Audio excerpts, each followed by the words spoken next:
Welcome to part 2 of the IFRS 15 Revenue from Contracts with Customers video, where we will now cover step 4, 5, and other considerations within IFRS 15. Step number 4, allocate the transaction price.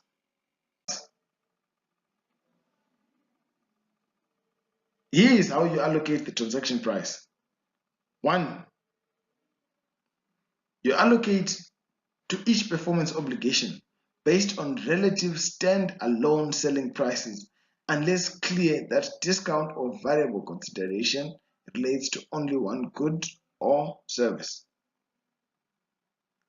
The stand-alone selling price. This should be estimated if the actual selling price is not directly observable.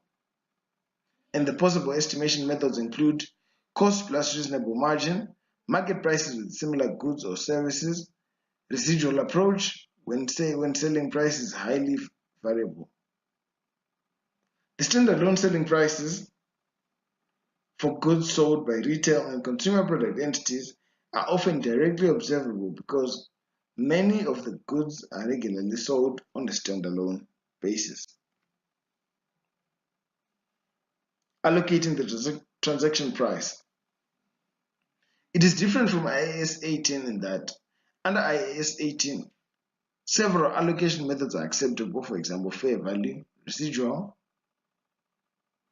Under IFRS 13, residual approach is included as a default position, but under IFRS 15, there's more prescriptive guidance generally and only allows a relative standalone selling price method. Finally, step 5, recognize revenue when or as a performance obligation is satisfied. In terms of revenue recognition, we're looking at risk versus risk-reward relationship in terms of IAS 18 versus the take control principle within IFRS 15. The timing of revenue is recognized. The timing of when revenue is recognized might be consistent with current practice for most entities, but this should, however, not be assumed for all contracts.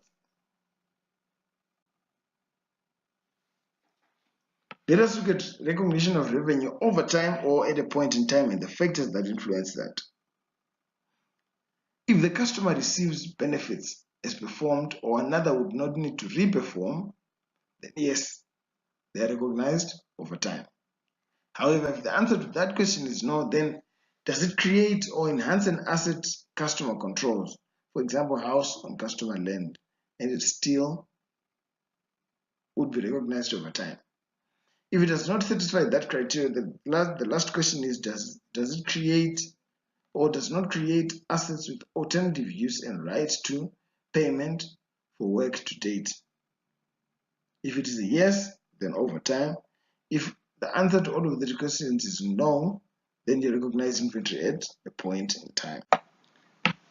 So, in terms of step number 5, revenue is recognized over time or at a point in time.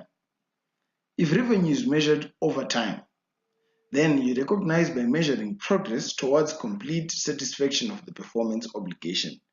And for this, we have two methods: the output method, where we consider units produced or delivered, which may be a reasonable proxy in some cases, or the input method, where costs, uninstalled materials, and time-based method are then used.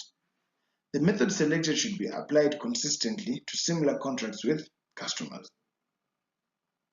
And then all other items which are satisfied at a point in time. For supermarkets, for instance, a lot of items constitute revenue at a point in time rather than over time.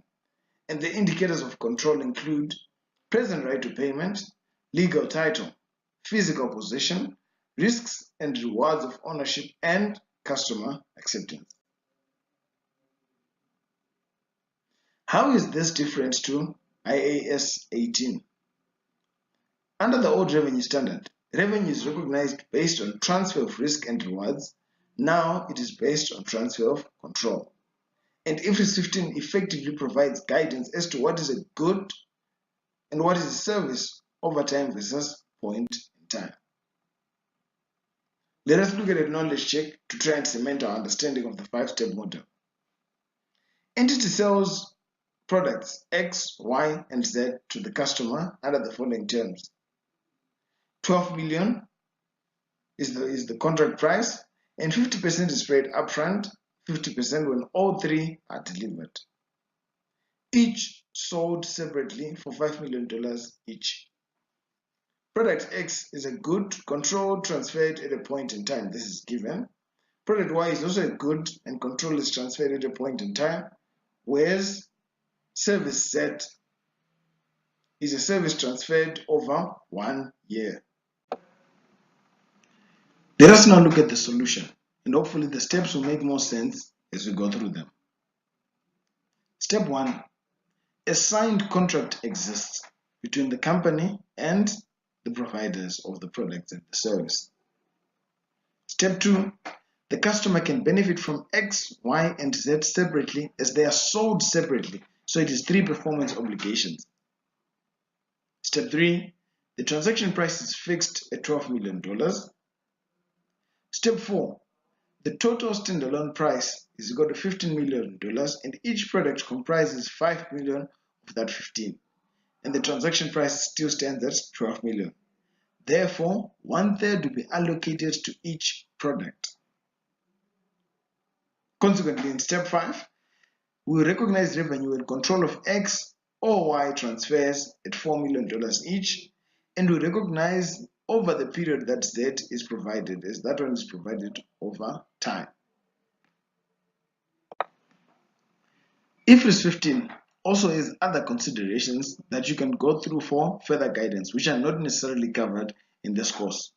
These are warranties, right of return, disclosure, licenses, transition, customer option to obtain additional goods or services, agent versus principal considerations, repurchase agreements, contract costs, as well as bill and hold consignment arrangements. Thank you for your time.